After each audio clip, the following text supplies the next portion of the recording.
আজি কেবিনেটত আমি কেইটামান গুৰুত্বপূৰ্ণ সিদ্ধান্ত গ্ৰহণ কৰিছো। আপোনালোকে জানে যে আমাৰ অসমত 1450খন বনগাঁও আছে, যাক আমি ফৰেষ্ট ভিলেজ বুলি কওঁ। বনগাঁওসমূহত ফৰেষ্ট ভিলেজ বা বনগাঁওসমূহক বন বিভাগে নিয়ন্ত্ৰণ কৰে আৰু সেইকাৰণে ইয়াৰ গাঁওবুঢ়াসকলকো বন বিভাগে নিয়োগ কৰে। কিন্তু আন গাঁৱৰ গাঁওবুঢ়াসকল ৰাজহ গাঁৱৰ গাঁওবুঢ়া আৰু তেওঁলোকক ৰাজহ বিভাগে নিযুক্তি কৰে। আজি ইমান দিনে ৰাজহ বিভাগৰ অধীনত ৰাজহ গাঁৱত থকা গাঁওবুঢ়াসকলে মাহত 9,000 টকা চৰকাৰৰ পৰা ৰেনুমাৰেশ্যন বা পাৰিতোষিক হিচাপে পাই আছিল।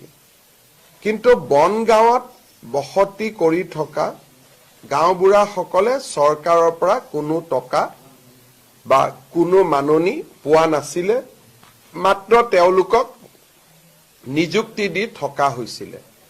ৰেভিনিউ ভিলেজৰ কাৰণে গাঁওবুঢ়াসকলে যি কাম কৰে বনগাঁৱৰ গাঁওবুঢ়াসকলে একেখিনিয়ে কাম কৰে। কিন্তু তথাপিতো তেওঁলোকে উপযুক্ত মাননিৰ পৰা বঞ্চিত হৈ আছিল। আজি কেবিনেটে 1 জানুৱাৰীৰ পৰা কাৰ্যকৰী হোৱাকৈ অসমত বনগাঁৱত কাম কৰি থকা গাঁওবুঢ়াসকলক ৰাজহ গাঁৱৰ গাঁওবুঢ়াৰ সমান 9,000 টকাৰ পাৰিতোষিক দিবলৈ সিদ্ধান্ত গ্ৰহণ কৰে।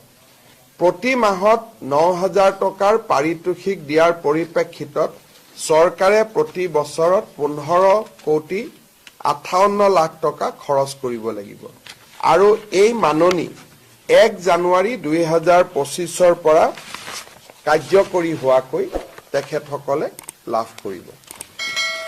আমাৰ দেশৰ বিভিন্ন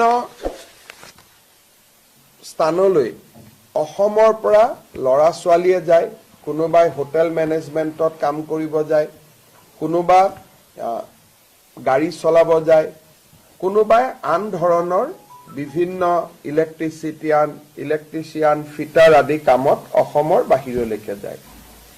এই ইণ্টাৰনেশ্যনেল বা আন্তৰ্জাতিক বজাৰলৈ যোৱা যুৱকসকলৰ এড্ৰেছ আদি আমাৰ লগত নাথাকে। প্লাছ যিসকল নতুনকৈ যাব খোজে তেওঁলোককো আমি পঠিয়াব নোৱাৰো। মেক্সিমামে আজিলৈকে যোন গৈছে ব্যক্তিগত প্ৰচেষ্টাত গৈছে। এতিয়া ভাৰত চৰকাৰৰ বৈদেশিক পৰিক্ৰমা মন্ত্ৰালয়ে আমাক কৈছিলে যে আপোনালোকে যদি এটা আসাম ইণ্টাৰনেশ্যনেল স্কিল চেণ্টাৰ খোলে, আমি আপোনালোকৰ লগত এখন বুজাবুজিৰ চুক্তি কৰিম আৰু আমি ল'ৰা ছোৱালীবিলাকক জাৰ্মানত যাব খুজিলে জাৰ্মানী ভাষাত, কোনোবা ডুবাইত যাব খুজিছে তাৰ স্থানীয় ভাষাত, ইংলেণ্ডত যাব খুজিছে ইংৰাজী ভাষাত, ভিছা, পাছপোৰ্ট আৰু ট্ৰেইনিং এই গোটেইবিলাক কৰাত আমি সহায় কৰি দিম। ভাৰত চৰকাৰৰ বৈদেশিক পৰিক্ৰমা মন্ত্ৰালয়ৰ আগ্ৰহত আজি আমি অসমত এটা আসাম ইণ্টাৰনেশ্যনেল স্কিল চেণ্টাৰ স্থাপন কৰিবলৈ সিদ্ধান্ত গ্ৰহণ কৰিছো আৰু এই স্কিল চেণ্টাৰ গুৱাহাটীত ইয়াৰ হাব হ'ব আৰু বিভিন্ন জিলা সদৰত ইয়াৰ স্কোপ অৰ্থাৎ হাব এণ্ড স্পোক মডেলত আমি এই চেণ্টাৰটো আমি আৰম্ভ কৰিব পাৰিম। ডিব্ৰুগড়ৰ ল'ৰা ডিব্ৰুগড়ত প্ৰশিক্ষণ ল'ব, গুৱাহাটীত কেৰিকুলাম আদি গুৱাহাটীত হ'ব, নিয়ন্ত্ৰণ গুৱাহাটীত হ'ব, কিন্তু প্ৰশিক্ষণ সকলো জেগাতে ল'ব পাৰিব। এনেকৈ আমি হাব এণ্ড স্কোপ মডেলত আমি আসাম ইণ্টাৰনেশ্যনেল স্কিল চেণ্টাৰ এটা কৰিবৰ কাৰণে আজি কেবিনেটে অনুমোদন দিছে। তৃতীয়তে আপোনালোকে জানে যে আমাৰ বৰ্তমান অৰুণোদয় প্ৰশেক চলি আছে, অৰ্থাৎ 15 তাৰিখৰ পৰা 28 তাৰিখৰ ভিতৰত অৰুণোদয় 3.0 আমি হিতাধিকাৰীসকলক নিৰ্বাচন কৰিব খুজিছো আৰু অৰুণোদয় 2.0 আমি বন্ধ কৰি 3.0 লৈকে যাব খুজিছো। 3.0 বেছি হিতাধিকাৰী থাকিব, সম্প্ৰসাৰিত ব্যৱস্থা হ'ব, লাহে লাহে জীৱন বীমা আদিৰ লগতো লিংক আপ হ'ব। কিন্তু এই অৰুণোদয় আঁচনিখন হ'ল দুখীয়া মানুহৰ কাৰণে কৰা আঁচনি।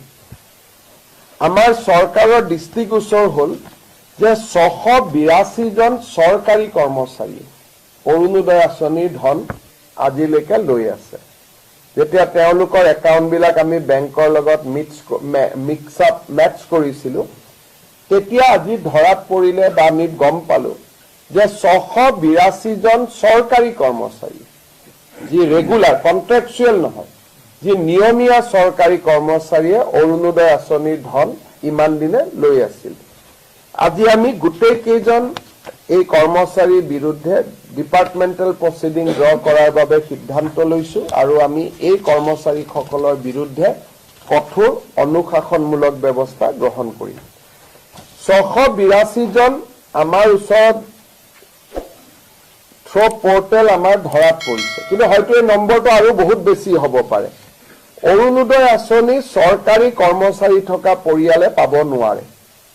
সেইকাৰণে কোনোবা যদি কৰ্মচাৰী এতিয়াও এনেকে টকা পইচা লৈ আছে, মই তেওঁলোকক যাতে ডিপাৰ্টমেণ্টেল প্ৰচিডিঙৰ আওতাত আহিব নালাগে, ভলেণ্টিয়াৰী তেওঁলোকক নিজৰ নাম অৰুণোদয় আঁচনিৰ পৰা আঁতৰাই দিবৰ বাবে মই অনুৰোধ কৰিম। আৰু এই 682 জন কৰ্মচাৰীৰ বিৰুদ্ধে আমি কঠোৰ অনুশাসনমূলক ব্যৱস্থা আমি গ্ৰহণ কৰিম। আমি চৌকছ কৰিবৰ কাৰণে ডিপাৰ্টমেণ্টক অৰ্ডাৰ দিছোঁ। আৰু যদি আপোনালোক কোনোবাই ডিটেইল বিচাৰে, 682 জনৰ নাম ঠিকনানো কি যদি জানিব খোজে, আমি নাম ঠিকনাখিনিও গুৱাহাটীত আমি ৰিলিজ কৰি দিব পাৰিম, বা কালি আমাৰ মন্ত্ৰী জয়ন্ত মল্ল বৰুৱা, বিমল বৰাৰ পৰা আপোনালোকে অহাকালি লৈ ল'ব পাৰিব যদি আপোনালোকে বিচাৰে। ইয়াৰ পিছত আজি আমাৰ কেবিনেটে আৰু এটা সিদ্ধান্ত লৈছে যে 2025 চনৰ বৰ্ষটো আমি কিতাপৰ বৰ্ষ হিচাপে পালন কৰিব খুজিছো অসমত।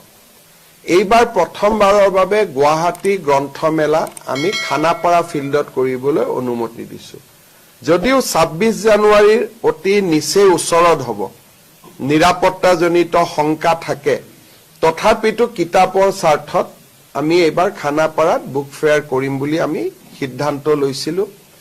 আৰু আজি আমি কেবিনেটত সিদ্ধান্ত লৈছো যে প্ৰতিজন মন্ত্ৰীয়ে বুক ফেয়াৰত যাব, কিতাপ কিনিব, আৰু ডিপাৰ্টমেণ্টৰ পৰাও য'ত যেনেকে বাজেট আছে তেনেকে কিতাপ কিনিবৰ কাৰণে চেষ্টা কৰিব। আৰু গোটেই বছৰটোত বিভিন্ন চৰকাৰী কাৰ্যসূচীৰ জৰিয়তে আমি অসমৰ নতুন প্ৰজন্মৰ মাজত কিতাপ কিনা আৰু কিতাপ পঢ়া, তাৰ কাৰণে শিক্ষা বিভাগক আমি এটা ডিটেইল একশ্যন প্লেন বনাব কৈছো। কেনেকৈ আমি 2025 চনৰ বৰ্ষটোক কিতাপৰ বৰ্ষ হিচাপে পালন কৰিব পাৰো, আৰু এই বিষয়ে আৰু কথা আমি যেতিয়া একশ্যন প্লেনটো ৰেডি হৈ যাব আমি ক'ব পাৰিম।